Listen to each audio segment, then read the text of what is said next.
tidak mungkin orang bisa dianggap menyebarkan fitnah, yang melakukan pencemaran tentang ijazah palsu sebelum dibuktikan ijazah itu asli. Nah, ijazah yang dipersoalkan ini belum ada hasil kesimpulannya. Bahkan kami dengan tegas menyatakan sebenarnya proses di Polda Metro Jaya tidak bisa ditingkatkan ke penyidikan pihak yang berkepentingan dalam hal ini selaku terlapor.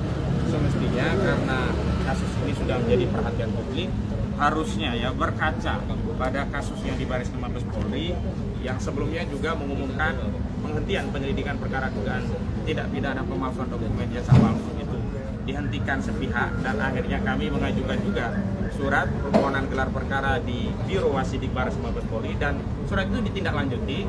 Akhirnya kan pada tanggal 9 Juli 2025 yang lalu Biro Wasidik Baris Krim Mabes Polri telah mengadakan proses gelar perkara khusus yang sampai hari ini sebenarnya kita sedang menunggu hasil kesimpulan dan rekomendasi dari Biro Wasidik itu seperti apa.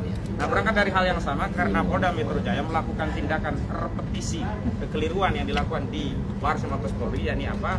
Melakukan gelar perkara secara sepihak, padahal perkara ini perkara yang berkaitan dengan kepentingan publik.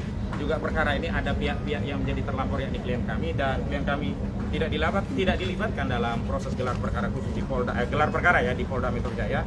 Namun Polda Metro Jaya secara sepihak kemudian meningkatkan status penyelidikan menjadi penyidikan, bahkan pasal-pasalnya luar biasa. Bukan hanya 310 KUHP tentang pencemaran, bukan hanya 311 tentang fitnah, bukan hanya 27A menyerang kehormatan melalui IT, tetapi juga ada pasal 160 tentang penghasutan, ada juga pasal 28 ayat 2 dan 28 ayat 3 ya, pemberitahuan bohong, juga ada penyebaran sara. Nah, juga yang paling penting ada pasal 35 dan 32 Undang-Undang ITE yang ancaman pidananya 15 tahun dan 12 tahun dan 8 tahun penjara. Jadi ini adalah satu tindakan yang normal karena kami juga mengambil dasar hukum yang sama sebagaimana kami sebelumnya pernah mengajukan permohonan gelar perkara khusus berdasarkan ketentuan pasal 31 dan 33 Perkapolri nomor 6 tahun 2019. Hari ini pun kami akan menyerahkan surat permohonan gelar perkara khusus kepada Kabak Wasidik Polda Metro Jaya dengan dasar sama pasal 31 junto pasal 33 Perkapolri nomor 6 tahun 2019. Penting ini kami sampaikan karena harus ada tindakan berimbang yang sama, equal, agar ada jaminan keadilan dan kepastian hukum. Kalau di Barkim saja diadakan gelar perkara khusus, di Polda juga harus demikian.